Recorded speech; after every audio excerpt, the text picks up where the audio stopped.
C'est l'heure pour l'humanité d'accélérer. Après l'ère des grands empires et des guerres de religion, l'humanité se remet en question et a un nouveau souffle. Et quel souffle! On rentre dans une nouvelle période, une période dont le nom veut tout dire, la Renaissance. Peu à peu, la science sort de l'ombre et fait des avancées phénoménales. L'homme commence à s'écarter de la croyance et à se rapprocher de la rationalité. Deux hommes vont changer la vision de l'humanité vis-à-vis de son monde. Ces hommes, c'est Copernic et Galilée, qui vont faire passer l'idée que l'homme et la Terre sont au centre de l'univers à l'homme est une espèce sur une planète quelconque, autour d'une étoile quelconque, perdue dans l'immensité de l'univers. Dès lors, on revoit l'opposition entre la religion et la science se manifester, au travers par exemple du procès de Galilée qui ne pourra pas exposer sa théorie au grand jour sans se faire réprimander.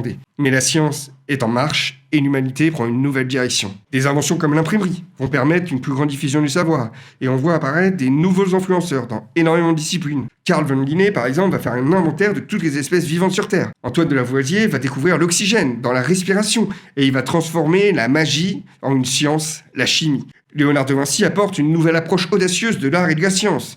Et on a aussi un autre homme que vous connaissez tous, qui va lui tout simplement écrire les lois fondamentales de l'univers. Cet homme, c'est Isaac Newton. 3 lois qui vont révolutionner les interactions entre notre espèce et notre univers, vu que désormais, nous pouvons comprendre les mouvements et calculer les forces avec précision. On peut le voir alors sur cette période, plus qu'un influenceur en particulier, on parle vraiment d'un mouvement d'influence.